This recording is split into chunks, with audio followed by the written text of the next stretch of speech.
All right, folks, welcome to an Ask Me Anything segment of our Monday Mindset Moments. This is a little bit longer form so that we can answer all the questions that have been coming in, and I'm going to be tagging folks as we go. So if you've been tagged in this post, it's because we addressed one of your questions that you asked. We also had a couple folks post questions in the announcement, so we'll be sure to cover those as well. And if you're here live, just in the chat, let us know that you have your kids. And if you have any pressing questions you'd like me to address today in this segment, I will do my best to get to you. All right, so we have Sharon here on Zoom. Welcome, Sharon. So glad you're here. And folks will be joining us on Facebook as well, as usual. All right, so let's dive in. So why are we here? We're here to, really empower parents with tools and strategies that have stood the test of time and have been tested in the classroom, researched, as well as I've seen a lot of parents experiencing success. And so that's where these tools come from. I just want you to know that you're not alone in this. We are absolutely going to get through all of these questions and these struggles together. And I really believe that no parent shouldn't have to parent alone, and that it's a myth that we should already come into like once we have children, somehow something's just going to download into us that we'll have everything that we need, and it's just not fair. So here we are, filling your toolboxes, filling up your strategy lists. Now, if you hear something you really like, do me a favor and type into the chat.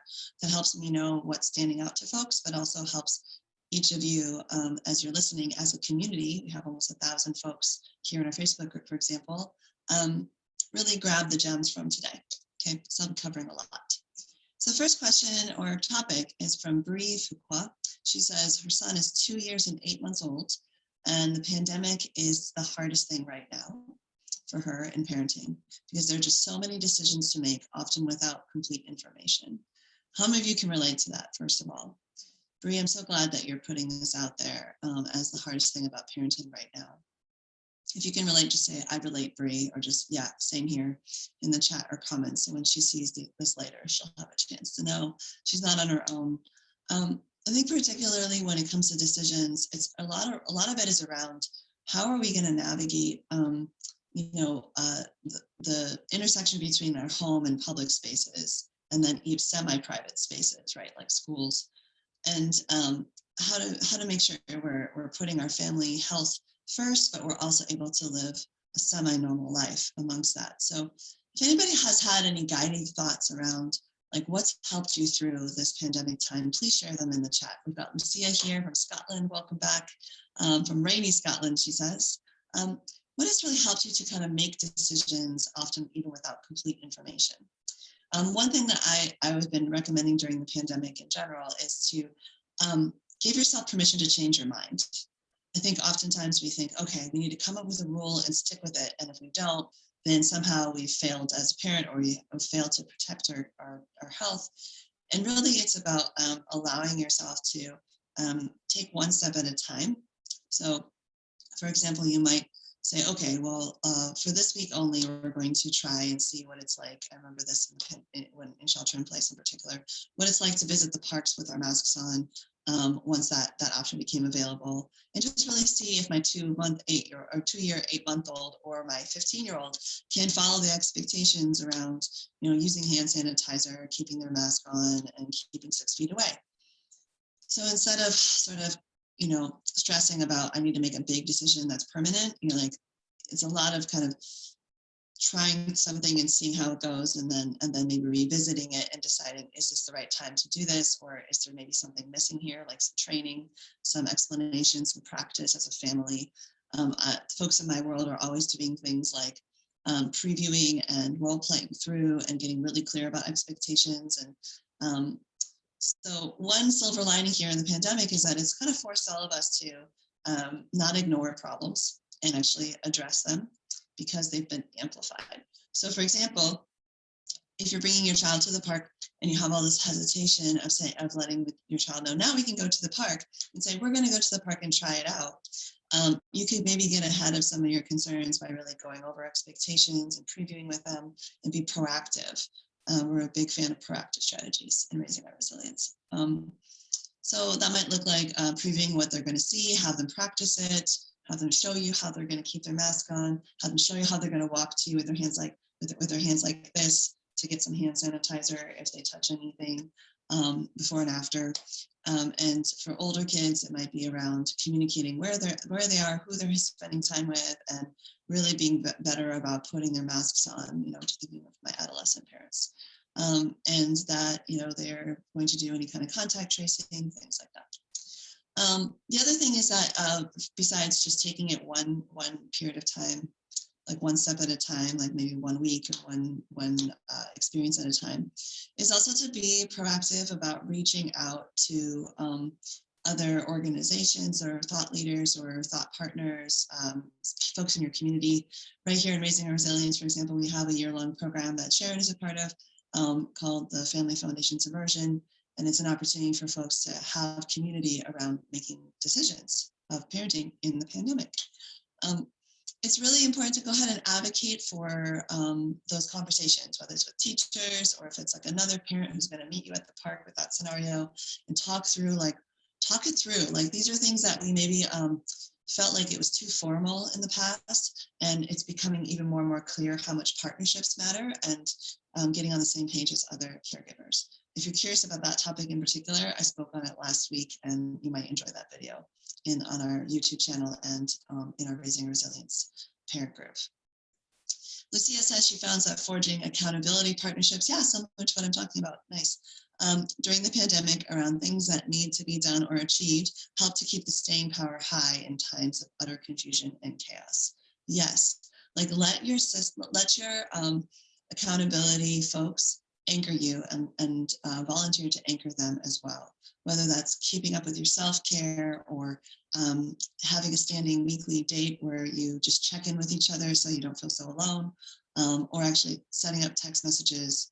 All of these things that we do actually in our immersion with our smaller groups within the cohort. We create resilience support teams for just that purpose, Lucia. So absolutely. And folks have reported back that's been wildly helpful to have those kinds of partnerships. Excellent. Okay, Bree, so let us know if there's anything else you'd like to chat about on this, and we'd be happy to take it up again in another Ask Me Anything or right here in this post. We can chat back and forth. All right, so this is from Akiko. She says, how do I navigate big emotions during transitional phases of my child's development when he's having more tantrums than usual and I feel like I'm taking it personally?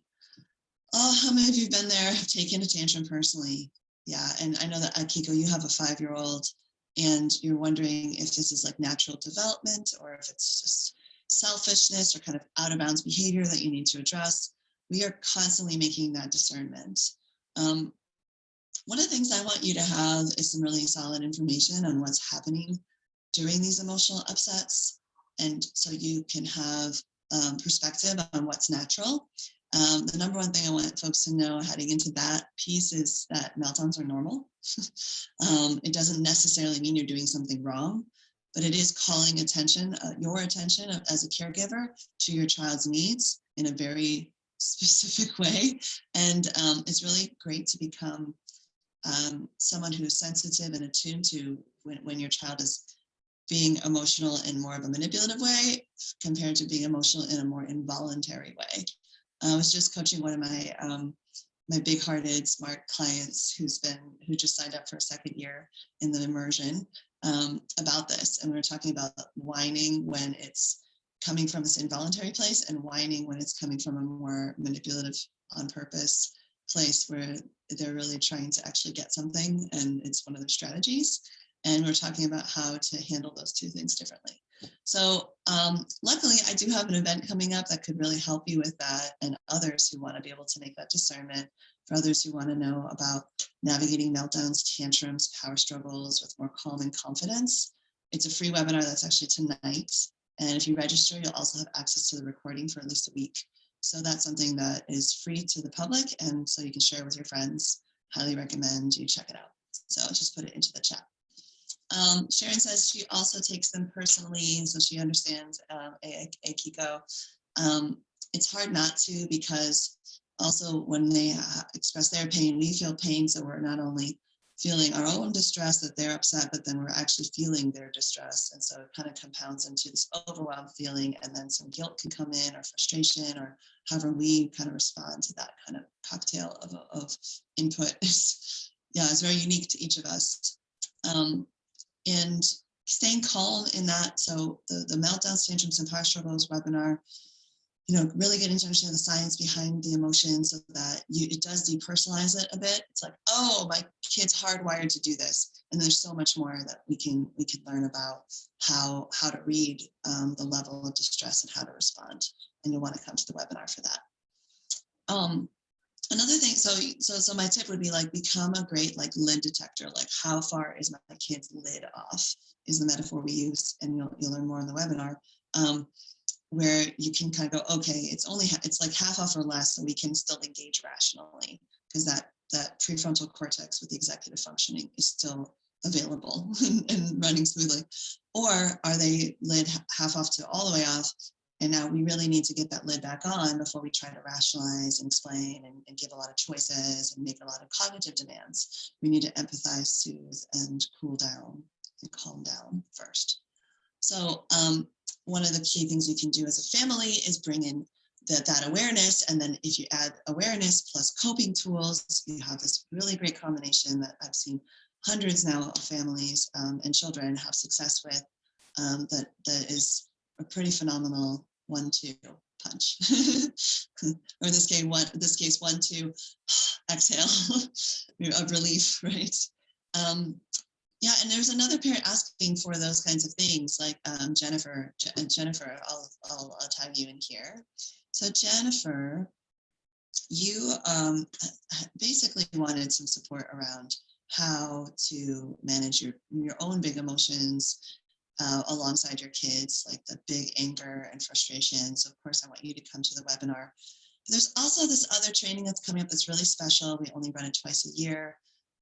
That's called Find Your Calm in the Chaos. And it's a 6-part series where we will actually teach you calm down tools that not only are for you, but that kids love. And we'll teach you enough of them, 6 different kinds over six different parts, that you should be able to find your best fit strategies for yourself and for each of your kids and family members that are part of your family system.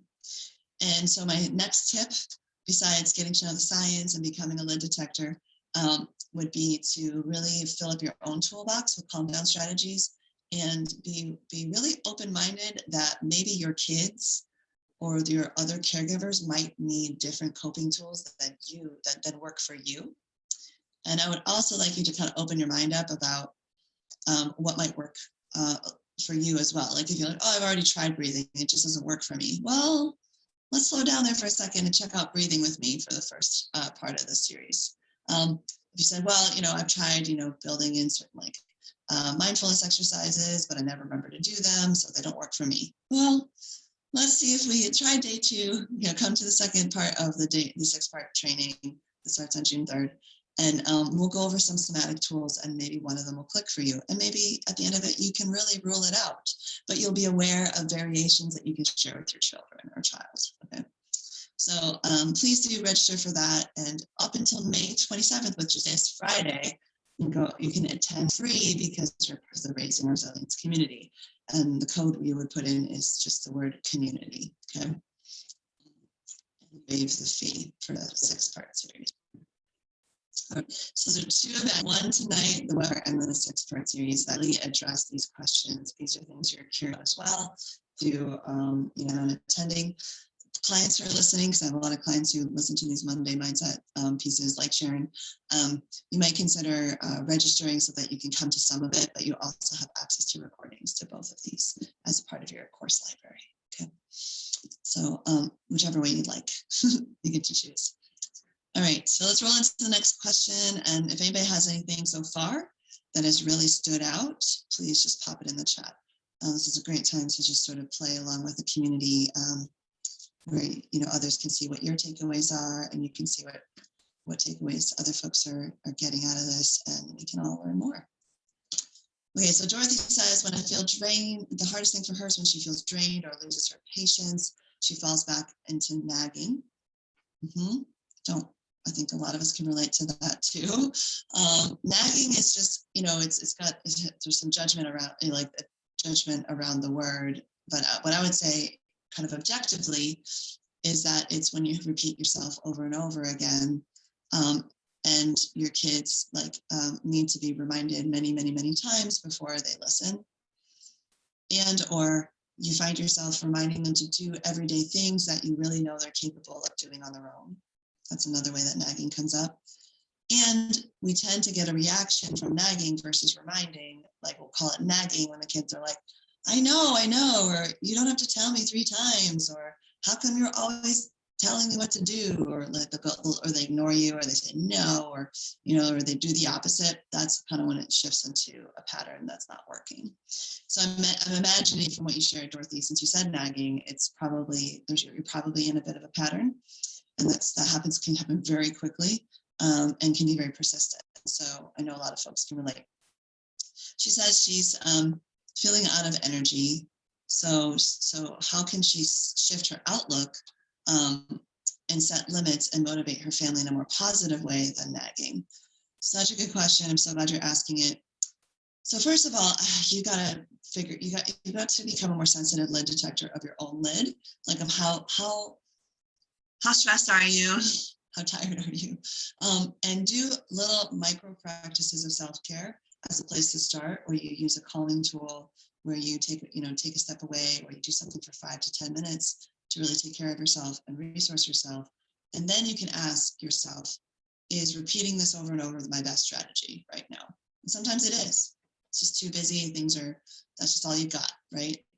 But you can make a note for next time that you'd like to do something more proactive about this pattern or this issue, and maybe take some time out for training, where you will share the information and make sure your child understands it and comprehends it, and kind of come up with an agreement, just like I have all my clients do, private and group clients, to then enlist the help of your child and really see it more as like a learning opportunity or issue rather than a behavior issue.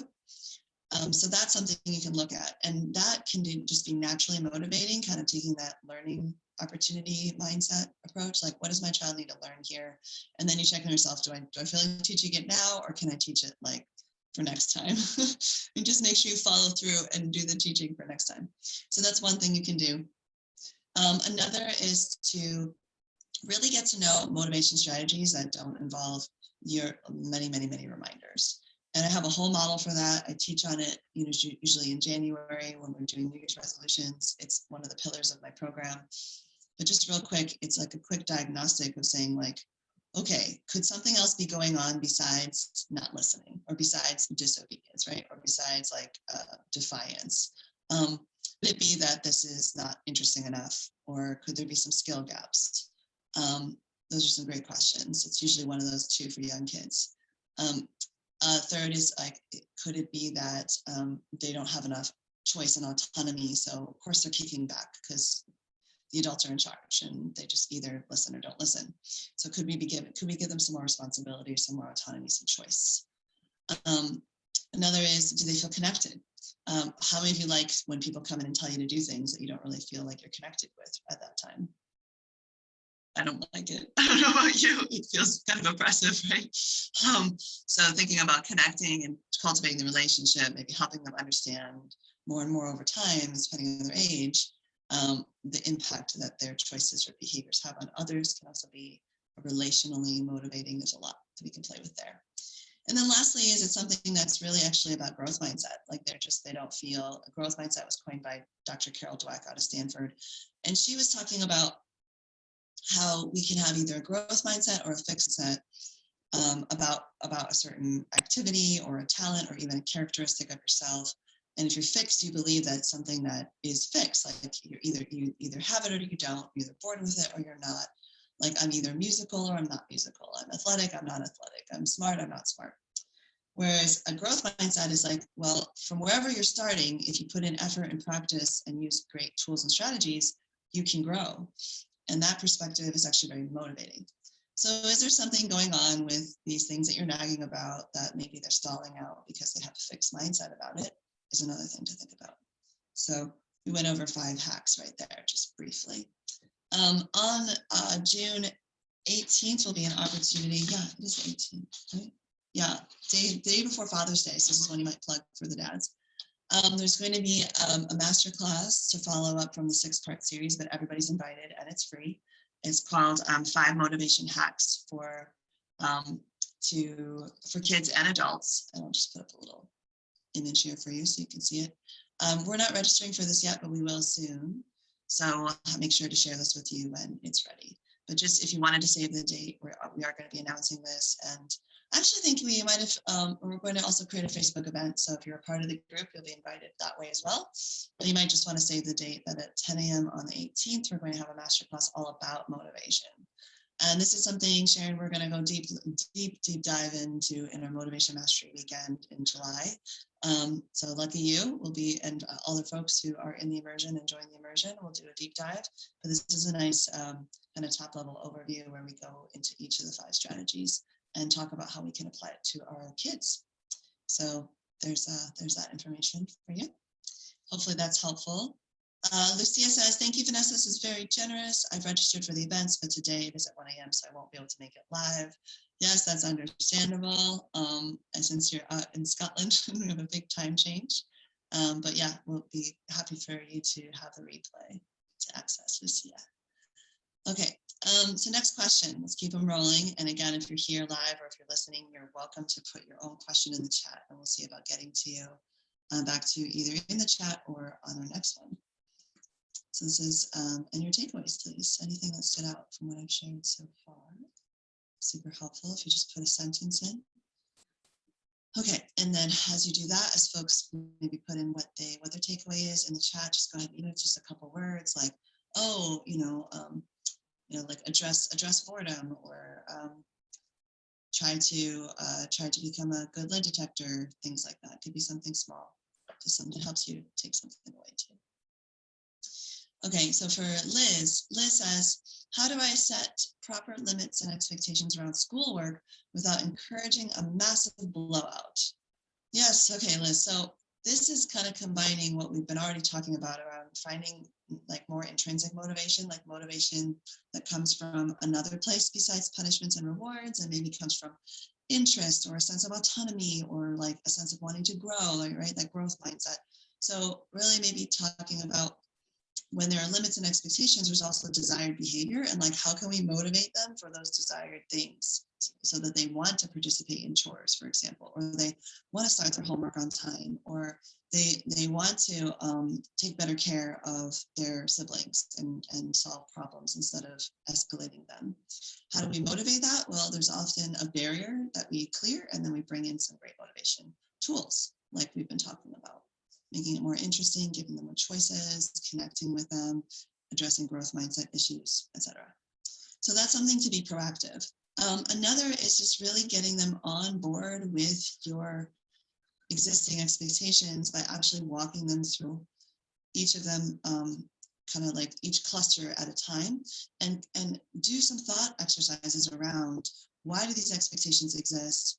What do you think is like the best thing you can, what is the goal? What is the totally out of bounds way that this can go? And what's kind of in the middle that we sometimes can let slide, but other times is not okay. You can start having those conversations pretty early on. I'm just going to check, Liz. I think your child, I don't know if you shared, but let me see. I think your child is 7.5. So absolutely, you're saying he's not listening or following directions well. You can start to have these kinds of conversations outside of the limit setting moments. I've worked with 6 to 9-year-olds for 10 years, and then also advised in several schools and worked with parents of kids in your child's age range. And they can get on board with expectations. You just need to have those conversations and really work towards goals together as a family. When you do that, it's amazing. Like sky's the limit. You just have 1, 2, or 3 breakthroughs around certain limits, and then suddenly it's like, oh, we can actually do this together, and it doesn't have to be this power struggle. It can be more side by side, and we work together. So a place to start would be to get into their world about schoolwork or whatever it is, whatever you want to, have you listen to better or get on board with the expectations. Excuse me, something in my eye. You can get into their world about it first. Like, what is it about this that's enjoyable? What is it? What about this is challenging? Which subjects do you prefer? Like, how have you been approaching it so far?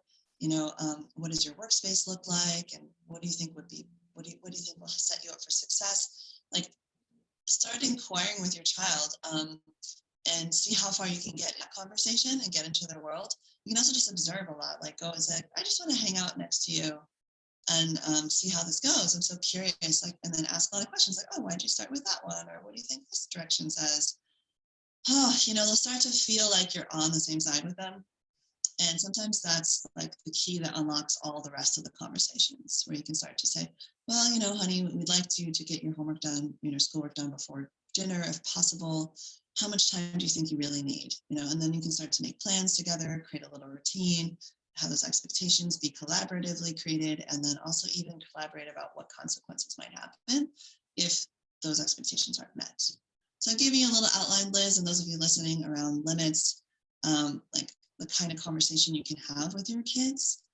Of course, I have more tools about that, but that's what we have time for today. So hopefully that was helpful. Julie Maury is saying that she's always worried she's not spending enough quality time with her daughter. Oh, you're singing to my heart, Julie. Quality time is my love language. And for you in particular with a 4-year-old, I know it can feel hard when you have a lot of time away from young kids. So she says, what are some things I can do to make sure that she's getting the attention she needs from me? We're going to really look at creating a secure connection, because I'm guessing that part of this, Julie, is that your child is perhaps of preschool age and perhaps in daycare or preschool and spends hours away from you. And even if she isn't, even if she's home and you're homeschooling her, sometimes kids will really present as still really clingy. I have a client right now who's homeschooling 2 out of her 3 kids, and her daughter in particular doesn't want to be in any other room, only wants to be in the room that she's in. And we're working that through. So first of all, I would say, really, love languages. So consider her love languages. Is it touch? Is it quality time? Is it gifts? Is it favors? What is it? Words of affirmation? Really, kind of. And for kids under 6, it's often all of them, but she might be showing a preference. So that's a really a great way to kind of love blast her with attention, is if she does have a preference, to really give her that kind of attention. When you're apart, you can create security by leaving little notes that you're thinking of them, and then maybe, if you're on a walk or something, to pick her up, pick up a stone or a feather or something and say, I found this and I thought of you. Letting her know that you're thinking of her outside of the time together also helps create some security.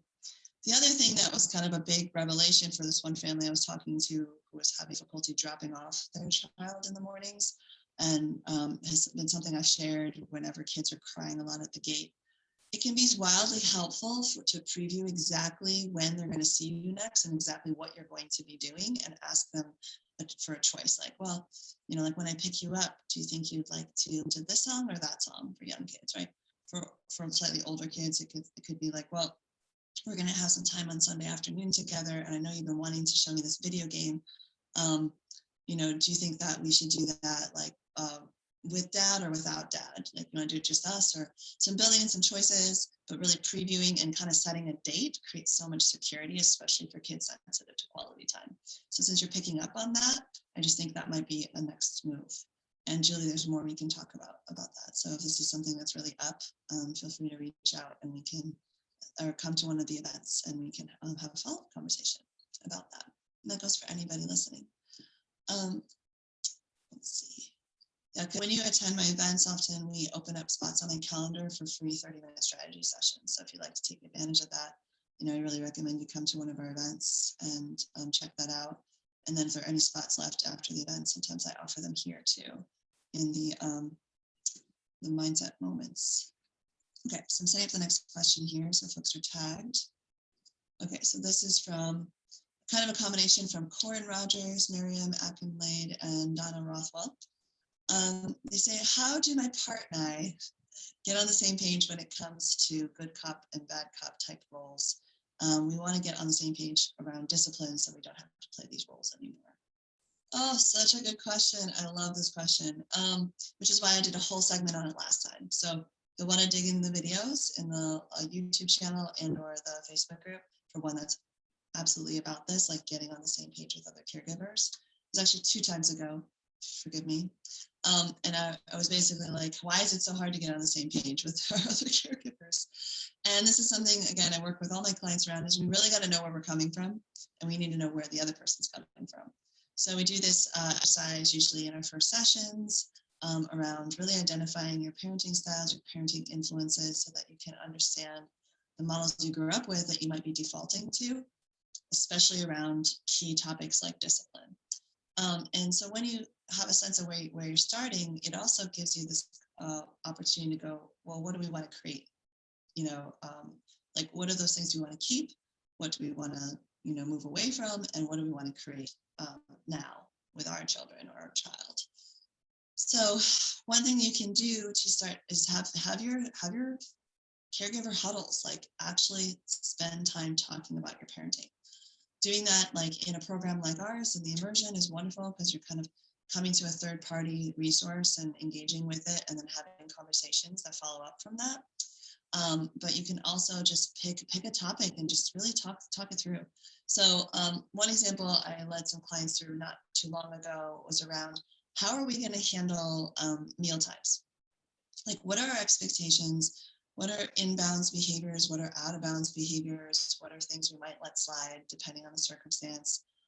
What are things we might be firmer about because of the circumstance? So like I had this family go through and say, okay, what do we think about chewing with your mouth open or saying ew or spitting food out? And they just talk it all through, getting up and leaving the table without asking first, standing up at the table, playing at the table, interrupting, taking turns talking. Like there's so much just in like a mealtime topic.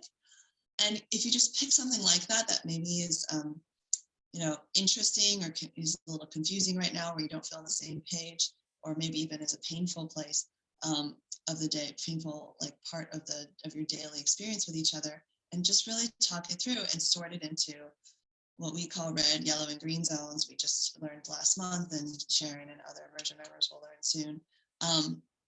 But just like what is out of bounds? Like first, what's the desired behavior? That'd be green zone. What is totally out of bounds and that both of us will equally address, like no matter who's there. So there's no bad cop, right? We're both enforcing our expectations and we're both encouraging good behavior. And then what might be the exceptions where like one of us might just have to make a call in that moment, and the other person could, just like maybe hold their tongue and ask later, like, why did you let that one slide? You can put those in like a yellow zone. That exercise alone is so wildly helpful that I recommend any of you doing this. I have all my clients do it at least a couple times a year, sometimes 4 or 5 times. And then you can share that with children. Now, if your child is a little bit older, you can, after you draft your own with your other caregiver, you can ask them what they think and have them add to it as well. And do it more collaboratively. I would say probably starting at age like 6.5, 7, and maybe earlier if they're quite, they have the attention span and they're quite precocious on these kinds of things. All right, we have 2 or 3 more because I'm going to make sure to grab Jana's from an earlier post. So I'm going to grab that as well. But this is from Sezi. So Sezi Jane, one of our new members. She has a 10-year-old, and she says, what are some things I can do to help my child properly articulate and express their emotions so they can flourish socially and develop proper problem-solving skills? Well, my goodness, like come to all of the events. You pretty much wrote the outline for the navigating tantrums, meltdowns, and power struggles piece, because at the end of the day, we're trying to empower our children to be able to navigate it on their own. That's the whole point, right? But first we need to navigate them and then coach them, and then they adopt those tools and strategies. So yes, we want them to have all of these self-expression skills and be able to flourish, of course. And then from there, there's often a lot of problem solving that follows. Okay, so if this is a trigger for you, like what can we do to get ahead of this and be proactive? Or is there something about your perception of this event that we can update and help you less triggered the next time and acclimate you to this situation?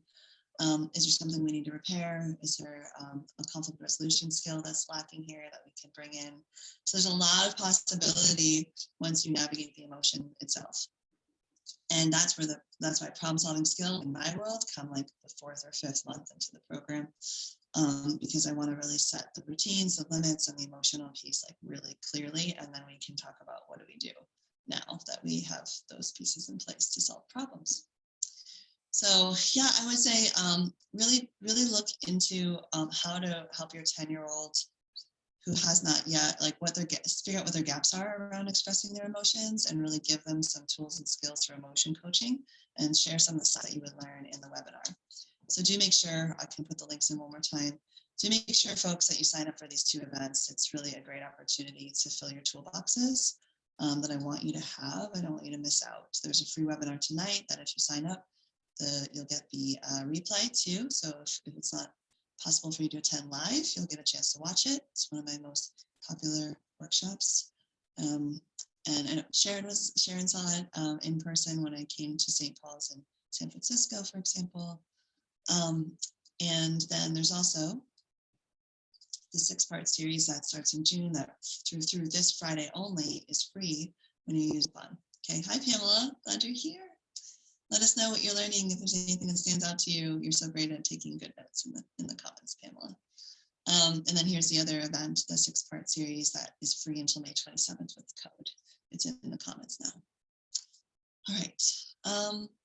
And then lastly, we have Cassie, who says that she has a 5-year-old who has difficulty socializing with other children at school. Oof, how many of you can relate? This is a painful one because you're not there. It's just anything that's going wrong at school. Like I just had a SOS call from a client being like, this is going on at school, what can we do? And it's just hard, it's hard. So I just want to really acknowledge that, Cassie. So what ends up happening usually at 5 is that they're still figuring out that they're getting really curious about friendship. They're getting really curious about sharing friends in particular, or whether or not people are their friends or not. And they're just kind of working on the basics of how to kind of collaboratively play and negotiate roles or negotiate who gets to go first, things like that. So 5 is when a lot of that social awareness is starting to sort of like open. And I like sharing with 5-year-olds concepts about friendship and fairness. Really, like I start early with that.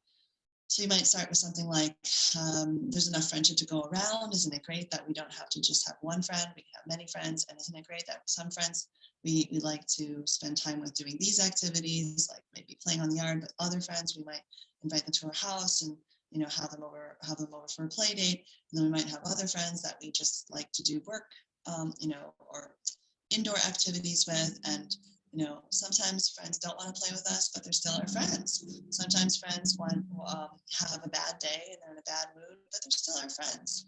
So just that idea of friendship, like under many conditions and variations, like it's flexible. So just that is a good place to start. But then a lot of what you're teaching, a lot of what you want your child to be able to do at school, you can absolutely help teach at home and reinforce what hopefully the teachers are sharing.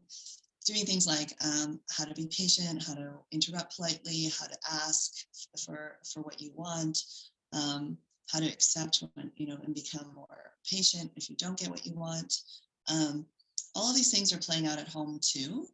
So I would just add that all the skills that you want to work on at home are transferable to school. And so you might as well start investing some time and energy into really doing some training and practice at home around the big ones, like managing different emotions, especially disappointment or anything that has to do with the power struggle, conflict resolution skills, like how to use an I statement, how to you know, share what you need and how to notice what others need, and some of those basics. And there are a lot of great tools for that. So that's where I'd have you start, Cassie. Okay. And then as I'm hopping over to find Janice's post real quick, or her comment, I just want to take a moment to acknowledge each and every one of you who've gotten to this part of the video. Clearly, you are a big-hearted parent who cares deeply for your child. I really think that if the love can flow freely between all family members, the world will be a better place because, first of all, we will create more good memories and secure relationships for our children, so they'll go out into the world being more capable, resilient people.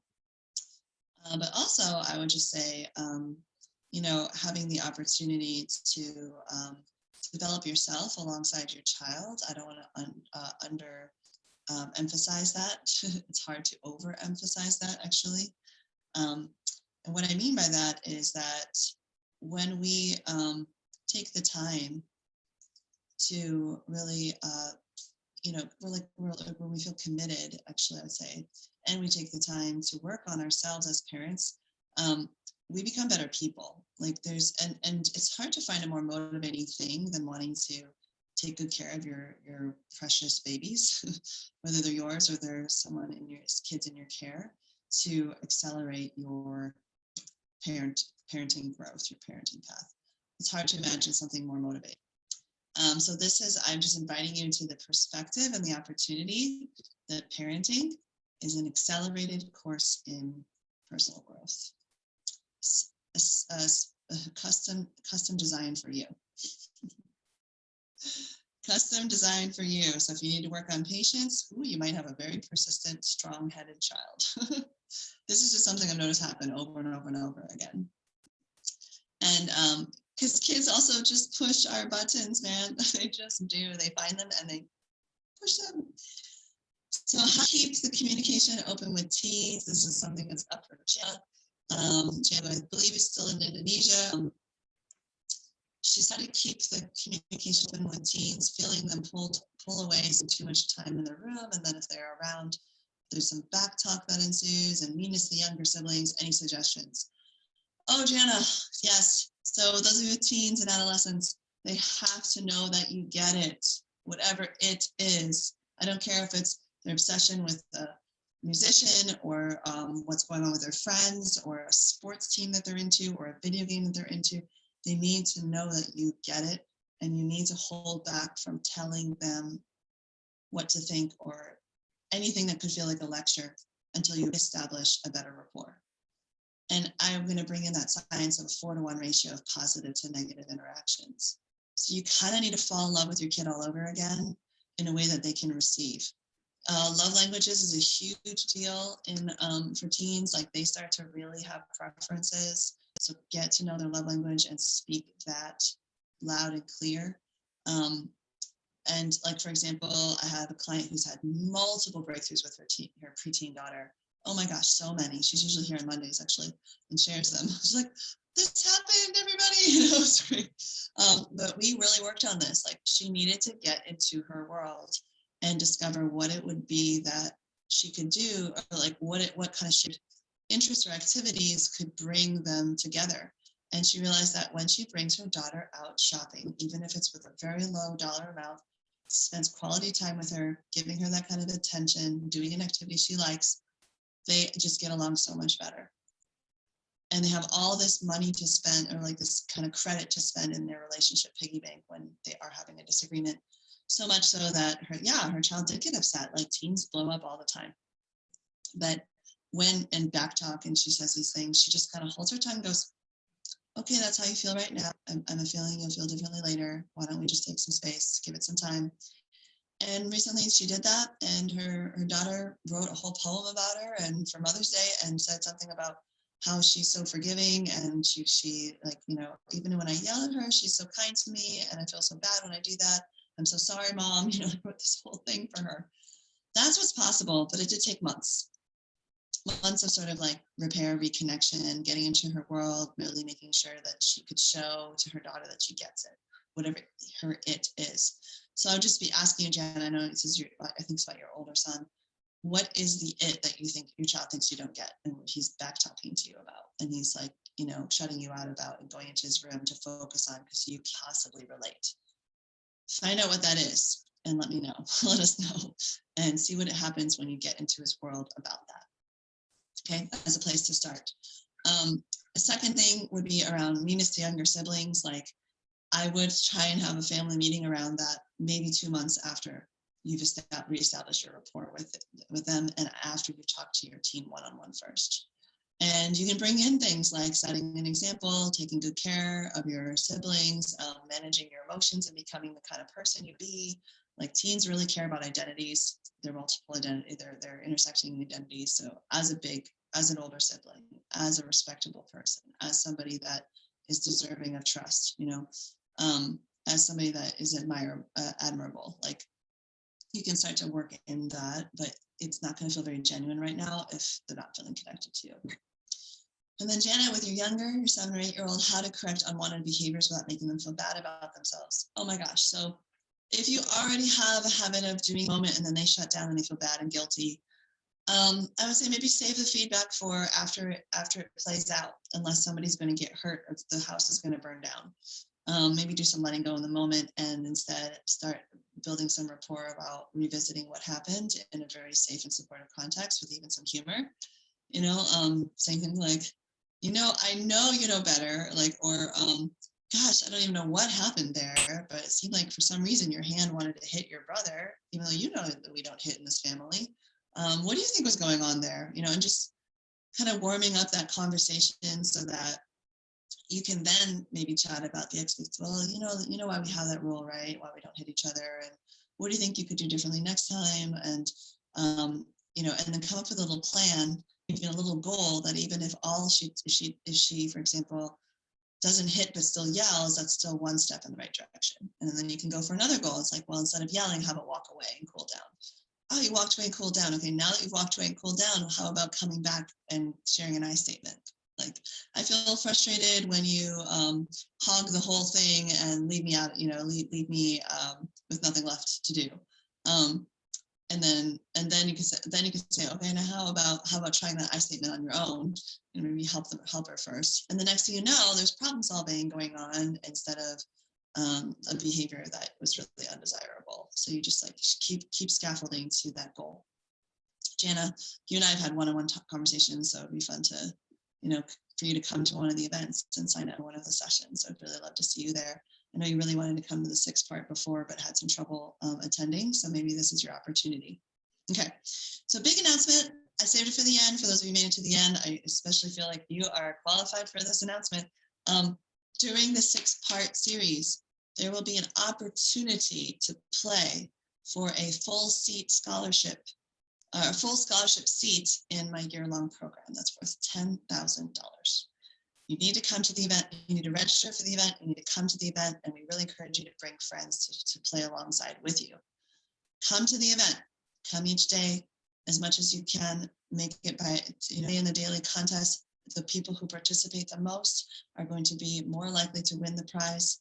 And then there's also a specific way you enter into the contest that you can only learn if you register for the event and come to the event.